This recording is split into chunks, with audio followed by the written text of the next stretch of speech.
အခန်းကတင်းနက်နက်ခင်းကိုပြောင်းလဲပါတင်းဘဝကိုအသွင်ကူးပြောင်းပါ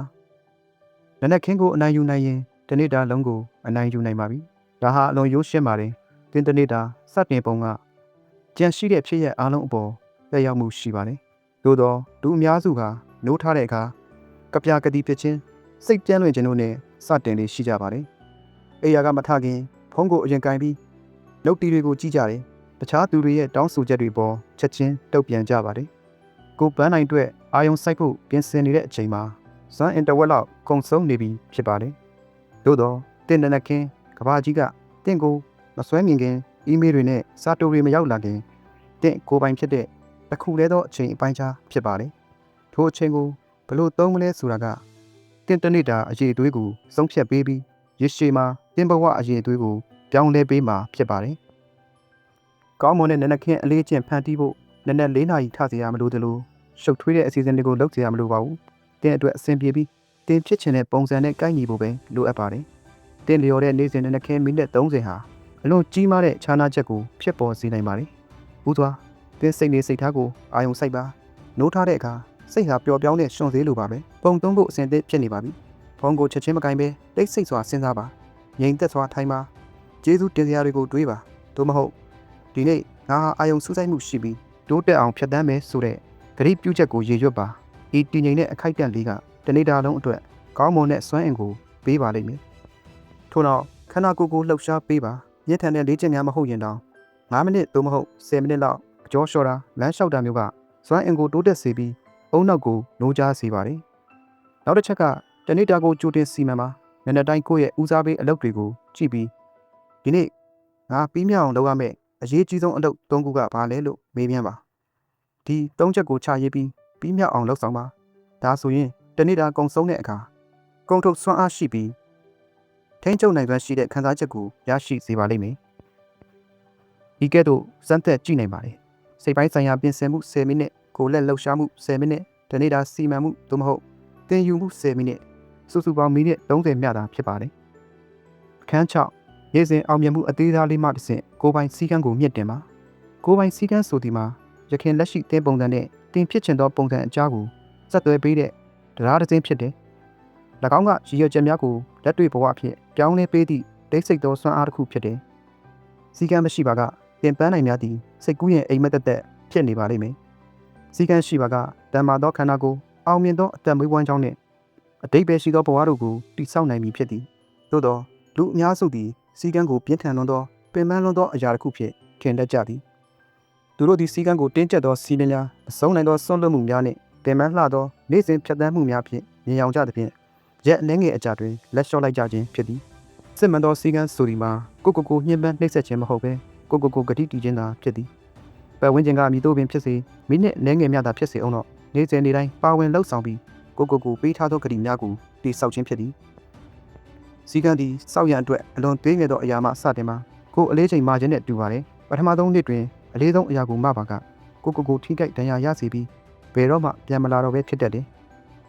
သို့တော့ပေါ်ပါသောအရာမှစတင်ပြီးတဖြည်းဖြည်းအလေးချိန်တိုးမြင့်မှာကတစ်ပတ်ထက်တစ်ပတ်ပုံမတန်မာလာမှာဖြစ်ပါတယ်စည်းကမ်းသည်လည်းထိုနည်းတူပါပဲရက်ပေါင်း30အတွင်းအောင်မြင်မှုအသေးစားလေးများကိုစုဆောင်းပါနေ့စဉ်ရေများတောက်ရန်နေ့စဉ်စာအုပ်10မိနစ်ဖတ်ရန်နေ့စဉ်15မိနစ်လမ်းလျှောက်ရန်အလွန်သေးငယ်သဖြင့်မကြရှုံးနိုင်သောအရာမှစတင်ပါတစ်စိတ်ကအစာပိုင်းတွင်လွယ်လွန်းတည်ဟုပြောကာကန့်ကွက်ပါလိမ့်မယ်ထိုအတန်ကိုလစ်လူရှုပါရည်ရွယ်ချက်မှာအခြားသူများကိုအတင်ကြီးစေရမဟုတ်ဘဲငါဂတိတည်နိုင်တယ်ဆိုတာကိုကိုသက်သေပြရန်ဖြစ်သည်ဂတိတည်တိုင်းကိုလေးစားမှုပုံမရရှိလာမှာဖြစ်ပြီး၎င်းကစည်းကမ်းကိုပုံမခိုင်မာလာစေပါလေအခန်းခွန်တင့်ကိုနောက်ဆွဲထားသည့်အလေးကျင့်ဇိုးများမှရုံထွက်ပါလေးကျင့်ဟောင်းတွေကိုဖက်ထွယ်ထားသည့်ဘဝပြည့်တဲ့ကိုရှောက်လန်းနိုင်မှာမဟုတ်ပါဘူးဒါဟာလေးလံတဲ့ကြောက်စူးကြီးကိုဆွဲပြီးအပြေးပြိုင်ပွဲဝင်တာနဲ့တူပါတယ်ဘလောက်ပဲကြိုးစားပြီးရှေ့တိုးထိုအလေးကျင့်ဟောင်းတွေကတင့်ကိုနောက်သို့ပြန်ဆွဲခေါ်သွားပါလိမ့်မယ်တင့်ကိုအမှန်တကယ်ပြောင်းလဲခြင်းရင်တင်တိုးတက်မှုကိုတိတ်တဆိတ်ဖျက်ဆီးနေတဲ့အလေးကျင့်ဇိုးတွေကိုရှာဖွေပြီးရုံထွက်ရပါမယ်စမ်းကြဲတာကအဖြတ်စွမ်းရှိတဲ့အလေးကျင့်ဇိုးတွေဟာအငြင်းတန်းတိတာထင်ရှားမနေတတ်ပါဘူး၎င်းတို့ဟာနေ့စဉ်ဖြတ်သန်းမှုတွေထဲမှာတဘာဝလိုဟန်ဆောင်ပြီးပုံကွယ်နေတတ်ကြပါတယ်ညတိုင်းဖုံးကိုနာရီပေါင်းများစွာပုတ်နေမိခြင်းနှိုးဆက်ကိုအဖန်ပိတ်ပြီးဆက်အိတ်နေခြင်းလိုအပ်တဲ့အရာတွေမှာပတ်စံဖြုံးနေခြင်း ဒါမှမဟုတ်မကြိုးစားရသေးခင်မှာတင်ကိုယ့်ကိုယ်ကိုတန်တရားဝင်နေခြင်းစတာတွေဖြစ်ပါတယ်။၎င်းတို့ဟာထိုအခိုက်အတန့်မှာတင်းငယ်တဲ့ထင်ရပေမဲ့ရေရှည်မှာသင်ဘဝတစ်ခုလုံးကိုဆုံးဖြတ်သွားကြတာဖြစ်ပါတယ်။ပထမခြေလှမ်းကတတိပြုမိခြင်းဖြစ်ပါတယ်။တတိမထားမိတဲ့အရာကိုမပြောင်းလဲနိုင်ပါဘူး။နောက်ထပ်ရက်အနည်းငယ်မှာသင်လောက်ရက်တွေကိုဂရုတစိုက်စောင့်ကြည့်ပါ။ထာခါတလဲလဲဖြစ်နေတဲ့ပုံစံတွေကိုတတိပြုပါ။ဒီအလေးချင်းကငါဖြစ်ချင်တဲ့ပုံစံစီသွားနေသလား။ဒါမှမဟုတ်ဝေးရကိုဆွဲခေါ်နေသလား။ကိုယ့်ကိုယ်ကိုပြန်ပေးပါ။တိုးတက်မှုကိုမကူညီတဲ့အလေးကျင့်ဆိုးတိုင်းကိုရဲရဲဝံ့ဝံ့စွန့်ပစ်ဖို့လိုအပ်ပါတယ်။လေးကျင့်ဆိုးတွေကိုစံနာစွမ်းအားတစ်ခုတည်းနဲ့တိုက်ခိုက်လို့မရပါဘူး။အစားထိုးဖို့ပိုကောင်းတဲ့အလေးကျင့်တစ်ခုလိုအပ်ပါတယ်။အလေးကျင့်တွေဟာຫນွယ်ပင်လိုပါပဲ။တစ်ခုကိုနှုတ်ပစ်လိုက်ရင်အဲ့ဒီနေရာမှာအသစ်တစ်ခုပြန်ဆက်ရပါမယ်။မဟုတ်ရင်အဟောင်းကပြန်လာမှာဖြစ်ပါတယ်။ဥပမာညလက်မှမုံစားတတ်တဲ့အကျင့်ကိုစဖက်ခြင်းဒါမှမဟုတ်အကျော်လျှော်ခြင်းကဲ့သို့ငြိမ်းချမ်းတဲ့ညနေခင်းအလေးကျင့်နဲ့အစားထိုးပါ။ပတ်ဝန်းကျင်ကိုလည်းပြောင်းလဲပါ။ဖုံးပွတ်တာရှော့ချခြင်းရင်ဖုံးထဲကဆွဲဆောင်မှုရှိတဲ့အက်တွေကိုဖျက်ထားပါဒါမှမဟုတ်ဖုံးကိုအခြားခန်းမှာထားပါတင်းရှည်မှာဆွဲဆောင်မှုနည်းလေလေအလေးကျင့်တဲ့တိစောက်ဖို့စွမ်းအင်ပိုရှိလေလေဖြစ်ပါတယ်ခန်းရှိတင်းကိုဘီယူဆိုင်ခြင်းဖြင့်စွမ်းအင်တွေကိုပြန်လည်ဖြည့်တင်းပါတင်းဘဝကိုအသစ်ပြန်လည်ပြင်ဆင်ခြင်းနဲ့ဆိုရင်တင်းမှာစွမ်းအင်တွေအများကြီးရှိဖို့လိုအပ်ပါတယ်စွမ်းအင်မရှိရင်အကောင်းဆုံးအစီအစဉ်တွေလည်းကြာရှုံးပါလိမ့်မယ်ရှင်းလင်းတဲ့ပန်းနိုင်တွေစိတ်တွေစိတ်ထားကောင်းတွေရှိပါစေအောင်နေ့တိုင်းလွမ်းရှာအပင်ပန်းစွာနိုးထနေရမယ်ဆိုရင်ဒါဟာစီမရှိတဲ့ကားတစ်စီးကိုမောင်းဖို့ကြိုးစားနေတာနဲ့အတူတူပါပဲခန္ဓာကိုယ်ဟာတင်းလှုပ်ဆောင်မှုအားလုံးရဲ့အခြေခံအုတ်မြစ်ဖြစ်ပါတယ်။၎င်းကိုဂရုမစိုက်ရင်ဘလောက်ပဲစိတ်ဆန္ဒပြင်းပြနှေးကွေးသွားတတ်ပါတယ်။စွမ်းအင်တွေပြေဝနေတဲ့အခါအတွေးတွေရှင်းလင်းလာမယ်။စိန်ခေါ်မှုတွေကိုစိတ်ရှည်စွာဖြေရှင်းနိုင်မယ်။အင်အားအပြည့်နဲ့ရှင်သန်နိုင်ပါလိမ့်မယ်။ကျန်းမာရေးအတွက်အလွန်ခက်ခဲတဲ့လေ့ကျင့်ခန်းတွေတင်းကျပ်တဲ့အစားအသောက်တွေလုပ်เสียမလိုပါဘူး။တင်းငယ်တဲ့အပြောင်းလဲတွေကပဲလုံလောက်ပါတယ်။အိပ်ဆက်ခြင်းဟာဇင်ခံမှုမဟုတ်ပါဘူးမရှိမဖြစ်လိုအပ်ချက်ဖြစ်ပါတယ်နေ့စဉ်9နာရီ10နာရီအထိအိပ်ပါအဲ့ရမဝင်ခင်ဖုန်းကွန်ပျူတာကိုပိတ်ထားပြီးစာဖတ်ခြင်းဖြင့်ခန္ဓာကိုယ်ကိုအနားပေးပါလှုပ်ရှားမှုခန္ဓာကိုယ်ဟာလှုပ်ရှားဖို့ဒီဇိုင်းဆွဲထားတာဖြစ်ပါတယ်နေ့စဉ်မိနစ်20 30အထိလမ်းလျှောက်တာဒါမှမဟုတ်အကျော်လျှော့တာမျိုးပြုလုပ်ပေးပါ၎င်းကအုံနောက်ကိုလုံးကြားစေပြီးစွမ်းအင်ကိုတိုးတက်စေပါတယ်အာဟာရအစားအသောက်ဟာခန္ဓာကိုယ်အတွက်ကောင်းစားဖြစ်ပါတယ်အချိုရည်တွေကော်ဖီတွေနဲ့မုန့်လေးကိုရှော့ချပြီးခြေများများတောက်ပါတဘာဝအစားအစာများကိုပိုမိုစားသုံးပေးပါစိတ်ဖြီးစည်းမှုထိန်းချုပ်ခြင်းစိတ်ဖြီးစည်းတဲ့အခါအသက်ရှူတာတိမ်လာတတ်ပါတယ်နေ့စဉ်မိနစ်အနည်းငယ်လောက်ပေးပြီးအသက်ပြင်းပြင်းရှူသွန်းရှူထုတ်ပြုလုပ်ပေးပါအခန်းကိုကြောက်ရွံ့နေသည့်တိုင်ရဲဝင်စွာခြေလန်းလန်းပါကြောက်ရွံ့စိတ်ဟာမိမိကိုယ်ကိုဒီမှာသုံးအတားအဆီးဖြစ်ပါတယ်သင်စမ်းတဲ့အရာမရေရာတဲ့အရာတွေတို့မဟုတ်တက်တောင့်တက်တာမရှိတဲ့အရာတွေကိုလုပ်ဖို့ကြိုးစားတဲ့အခါကြောက်ရွံ့စိတ်ကပေါ်လာတတ်ပါတယ်၎င်းကတင့်ကိုမင်းကြာရှုံးသွားရင်ဘယ်လိုလုပ်မလဲရှက်ကွဲရင်ဘယ်လိုလုပ်မလဲစေမပြေရင်ဘယ်လိုလုပ်မလဲလို့တီးတိုးပြောပြီးဒါစီတတ်ပါတယ်ကျွန်တော်တို့ကလည်းဒီအတန်ကိုနားထောင်ပြီးဘာမှမလုပ်ဘဲနေမိတတ်ကြပါတယ်ဒါပေမဲ့ကြောက်ရွံ့စိတ်ကတင့်ရဲ့ရန်သူမဟုတ်ပါဘူး၎င်းကတင်ဟာလမ်းကြောင်းမှန်ပေါ်ရောက်နေပြီးတိုးတက်မှုရဲ့အစွန်းနားကိုရောက်နေပြီးဆိုတဲ့အချက်ပြချက်ဖြစ်ပါတယ်တင့်ကိုအပြောင်းလဲဖြစ်စေဆုံးအခိုက်အတန့်တွေဟာတင့်ကိုအကြောက်ဆုံးဖြစ်စေခဲ့တဲ့အခိုက်အတန့်တွေဖြစ်တာကိုပြန်စဉ်းစားကြည့်ပါယတနာကကြောက်ရွံ့စိတ်ရှိနေခြင်းမဟုတ်ဘဲကြောက်ရွံ့စိတ်ပျောက်ကွယ်သွားတဲ့အထိစောင့်ဆိုင်နေခြင်းဖြစ်ပါတယ်အဲလိုစောင့်ဆိုင်နေမယ်ဆိုရင်ဘယ်တော့မှလုပ်ဖြစ်မှာမဟုတ်ပါဘူးဘဝကိုပြောင်းလဲနိုင်သူတွေဟာကြောက်ရွံ့စိတ်ရှိသူတွေမဟုတ်ပါဘူးကြောက်ရွံ့နေသည့်တိုင်အောင်ဆက်လက်လှုပ်ဆောင်နေသူများသာဖြစ်ပါတယ်ရဲဝင်ခြင်းဆိုဒီမှာကြောက်ရွံ့စိတ်မရှိခြင်းမဟုတ်ဘဲကြောက်ရွံ့စိတ်ကိုဘေးနားမှာထားလျက်ရှေ့သို့ဆက်လန်းခြင်းဖြစ်သည်ကြောက်ရွံ့စိတ်ကိုနေအောင်ပြီးရက်ရန်အချက်ပြဖြစ်မရှုမြင်ပဲအစိမ်းရောင်ပြီးရှေ့ဆက်ရန်အချက်ပြဖြစ်ပြောင်းလဲရှုမြင်မှာ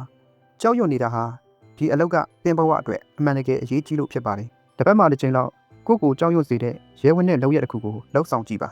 တစ်စုံတစ်ယောက်နဲ့ရိုးသားစွာစကားပြောဆိုခြင်းအလုပ်တစ်ခုကိုစူးစမ်းခြင်းဒါမှမဟုတ်ကိုယ်ဝင်လေးနေတဲ့အလုပ်တစ်ခုကိုစတင်လိုက်ခြင်းစတာတွေဖြစ်ပါတယ်လုပ်ရက်တိုင်းကတင်ကိုပိုရဲဝင်စေပြီးကိုထိန်းချုပ်နိုင်စွမ်းရှိစေပါလိမ့်မယ်အခန်း30မလုံမရှက်ခိုင်မာသောကိုယုံကြည်မှုတည်ဆောက်ပါကိုယုံကြည်မှုဟာတင်ဘဝအသစ်တည်ဆောက်ရေးမှာအစွမ်းထက်ဆုံးကရိယာဖြစ်ပါတယ်၎င်းကအသင်ကိုအခက်အခဲတွေကိုရင်ဆိုင်စေပြီးလမ်းကြောင်းပေါ်မှာဆက်လက်ရှိနေစေပါတယ်ယုံကြည်မှုမရှိရင်ခွင့်ရေးကောင်းတွေကြုံလာခဲ့ရင်တောင်လက်လွတ်ရတတ်ပါတယ်ယုံကြည်မှုရှိရင်တော့အရာရာပြည့်စုံနေကြမလိုပါဘူးလမ်းခရီးမှာကိုယ်တိုင်ဖြည့်ရှင်းသွားနိုင်တယ်လို့ကိုယုံကြည်နေလို့ဖြစ်ပါတယ်လူအများစုထင်မှတ်မှားတာကတော့ယုံကြည်မှုဆိုတာမွေးရပါပါလာတဲ့အရာလို့ထင်နေခြင်းဖြစ်ပါတယ်ဒါပေမဲ့ယုံကြည်မှုကပုံတင်မဟုတ်ပါဘူး၎င်းကအကြွသားတစ်ခုလိုပဲလေ့ကျင့်ယူလို့ရတဲ့စွမ်းရည်တစ်ခုဖြစ်ပါတယ်ယုံကြည်မှုတည်ဆောက်ဖို့ပထမဆုံးအချက်ကကိုပေးထားတဲ့ဂတိကိုတည်ခြင်းဖြစ်ပါတယ်တ တင်းတငယ်ချင်းတယောက်က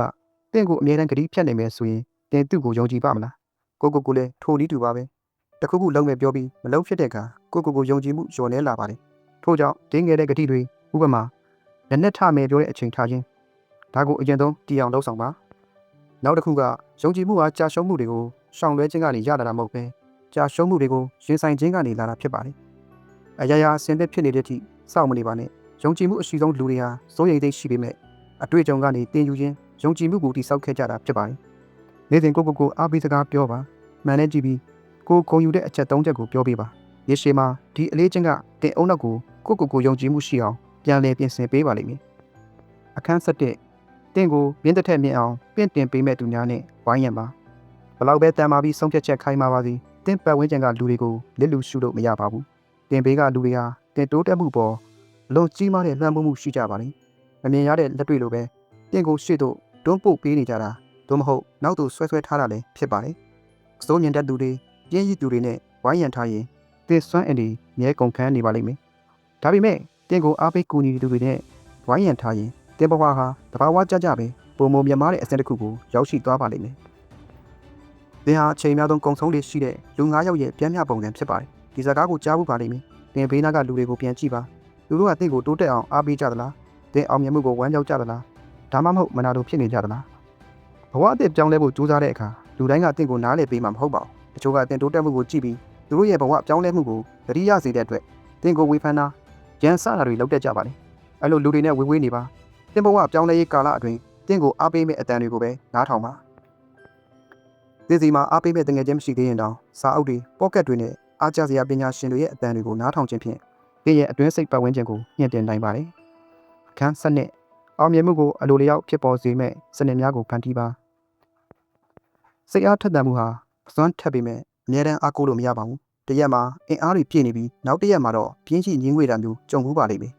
စိတ်အားထက်သန်မှုကိုပဲအားကိုးနေမယ်ဆိုရင်ဘဝပြောင်းလဲရေးဟာအစပိုင်းမှာပဲအချိန်ကောင်းပြီးနောက်ပိုင်းမှာအားရော့သွားတတ်ပါတယ်ရေရှည်အောင်မြင်မှုရဲ့တိဝက်ချက်ကတော့စနစ်များတိဆောက်ခြင်းဖြစ်ပါတယ်တဲ့မှာစနစ်ကောင်းတွေရှိရင်စိတ်မပါတဲ့နေ့မှာတောင်ရှေ့သို့ဆက်လက်ရွှေတရားနေပါလိမ့်မယ်စနစ်ဆိုတာယထာတန်လန်းလိုပါပဲယထာကိုလမ်းကြောင်းမှန်ပေါ်အမြဲရှိနေစေပါတယ်ဥပမာလေးချင်ကန်ပုံမှန်လှုပ်ချင်ရင်စိတ်အားထက်သန်မှုကိုမစောင့်ပါနဲ့ညာကလေးကလေးချင်ကန်ဝစ်စုံကိုအစင်သက်ထုတ်ထားခြင်းနေ့စဉ်တစ်ချိန်တည်းမှာပဲလှုပ်ဆောင်ခြင်းစတဲ့စနစ်ကိုဖန်တီးပါပန်းနိုင်ပေါ်မှာအာယုံဆိုင်မဲ့အစားလုပ်ငန်းစဉ်ပေါ်မှာပဲအာယုံဆိုင်ပါကိုလေးချင်လျှော့ခြင်းရင်ချိန်ကုန်ကိုပဲအမြဲကြည့်မနေပဲနေ့စဉ်ကျမ်းမာရေးနဲ့ညီညွတ်တဲ့အစားတော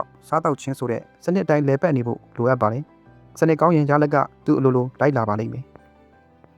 ခန်း73တင်တိုးတက်မှုကိုစောင့်ကြည့်စစ်ဆေးပြီးလင်းမြန်စွာပြုပြင်ပြောင်းလဲပါ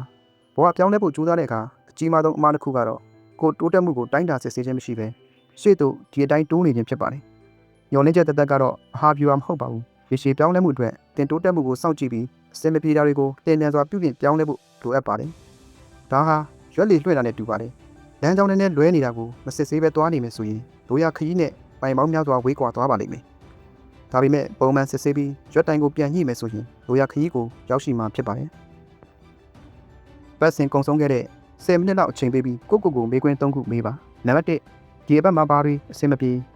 ခဲ့တယ်လဲအဆင်ပြေခဲ့တယ်လဲနံပါတ်2ဘာတွေအစီအစဉ်တိုင်းဖြစ်မလာခဲ့ဘူးလဲနံပါတ်3နောက်အပတ်မှာငါဘာတွေကိုကွဲပြားစွာလှုပ်ဆောင်မလဲဒီ3ချက်ကတင့်အတွေ့အကြုံတွေကိုဉာဏ်ပညာဖြင့်ပြောင်းလဲပေးပါတယ်ပြောင်းလဲဆိုတာအမြဲတမ်းမြင်းဖြောင်းထိုင်သွားတာမဟုတ်ပါဘူးအစင်မပြေတဲ့နေ့တွေရှိရင်တောင်ချက်ချင်းလမ်းကြောင်းမှန်ပေါ်ပြန်တက်နိုင်ဖို့ဒီစောင့်ကြည့်စစ်ဆေးခြင်းကကူညီပေးပါလိမ့်မယ်အခန်း14စိတ်အားထက်သန်မှုကြော်ပါသွားသည့်တိုင်စဉ်ဆက်မပြတ်မှုကိုထိမ့်သိမ့်ပါခရီးစဉ်ရဲ့အစာပိုင်းမှာတော့စိတ်လှုပ်ရှားမှုတွေအင်အားတွေပြေဝနေတတ်ပါတယ်ဒါပေမဲ့ရန်နှန်းငယ်ကြားတဲ့အခါစိတ်အားထက်သန်မှုတွေလျော့လာပြီးရင်းရည်ညီငွေ့စရာကောင်းလာတတ်ပါတယ်ဒီအချိန်မှာလိုအပ်တာကတော့စဉ်ဆက်မပြတ်ရှိခြင်းဖြစ်ပါတယ်စိတ်အားထက်သန်မှုကမီးစတင်ကူးစေမဲ့မီးပွားလေးဆိုရင်စဉ်ဆက်မပြတ်ရှိခြင်းကတော့မီးကိုရေရှည်တောက်လောင်စေတဲ့ထဲလုံးကြီးတွေဖြစ်ပါတယ်အင်အားနည်းတဲ့နေ့ရက်တွေမှာပန်းနိုင်ကိုအစင်လျှော့ချလိုက်ပါမိနစ်30စာမဖတ်ချင်တစ်မျက်နှာပဲဖတ်ပါမိနစ်30လေ့ကျင့်ခန်းမလုပ်ချင်10မိနစ်ပဲလုပ်ပါရေးကြည့်တာကအလေးကျင့်မပြတ်ကွက်ဖို့ဖြစ်ပါတယ်ကိုယ့်ရဲ့ဘာကြောင့်ပြောင်းလဲချင်တာလဲဆိုတဲ့အရင်ခံအကြောင်းတရားကိုရဲပြန်လဲတွေးတော့ပါထိုအချက်ကတင်ကိုစိတ်မပါတဲ့နေ့တွေမှာတောင်ဆက်လက်လှုပ်ဆောင်နိုင်မဲ့ခွင့်အားပေးပါလိမ့်မယ်အခန်း15ရက်30ကျော်လွန်သည့်တိုင်တင်ကိုတင်ဆက်လက်အဆင့်မြင့်တင်မှာတင်ဟာရက်ပေါင်း30စိန်ခေါ်မှုကိုပြီးမြောက်ခဲ့ပြီဖြစ်ပါတယ်ဒါဟာဂုဏ်ယူစရာကောင်းပါတယ်ဒါပေမဲ့ဒါဟာပန်းနိုင်မဟုတ်ပါဘူးအစာပြိုးခြင်းသာဖြစ်ပါတယ်မိမိကိုယ်တိုင်အ အသစ်ပြင်ဆင်ခြင်းဆိုတာတစ်ချိန်တည်းလုပ်ပြီးသွားတဲ့အရာမဟုတ်ပဲဘဝနေထိုင်မှုပုံစံအသစ်တစ်ခုဖြစ်ပါတယ်။ရပ်ပေါင်း30မှာရရှိခဲ့တဲ့အရှိန်အဟုန်ကိုဆက်လက်တည်ဆောင်သွားပါ။နောက်ထပ်လအသစ်တွေပန်းနိုင်အသစ်တွေစိန်ခေါ်မှုအသစ်တွေကိုထပ်မံချမှတ်ပါ။တင်ဘဝရဲ့စံနှုန်းတွေကိုမြင့်တင်ပါ။ရခင်ကတက်တောင့်တက်တာရှိခဲ့တဲ့အရာတွေကိုကြော်လွန်ပြီးပုံပုံမြင်မာတဲ့အဆင့်တွေဒီတက်လန်းပါ။အတိတ်ကအလေးချင်းဟောင်းတွေပြန်မဝင်လာအောင်အမြဲတမ်းသတိရှိသွားစောင့်ကြည့်ပြီးကိုဆက်လက်စမ်းသစ်နေပါ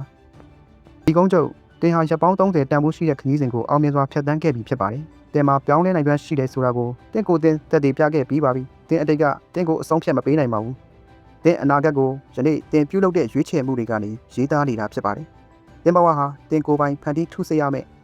ဗပူးရုပ်ထုတစ်ခုဖြစ်ပါတယ်။နောက်ထပ်ရက်တွေလတွေနဲ့နှစ်တွေမှာတင်ဟာတင်ရေးသားထားတဲ့စာမျက်နှာတွေလွတ်ရနေမှာဖြစ်ပါတယ်။ရဲဝင်ပါစင်စက်မပြတ်ကြိုးစားပါတင်ကိုတင်အမြဲတမ်းအသက်တပံပြန်လဲစမ်းသစ်နေပါတင်ရဲ့အကောင်းဆုံးပုံစံကတင်ရှေးမောင်မှာအစင်သစ်စောင့်ကြိုနေပါပြီ။ဘဝတစ်ခုကိုယခုပဲစတင်လိုက်ပါကျေးဇူးအများကြီးတင်ပါတယ်ခင်ဗျာ။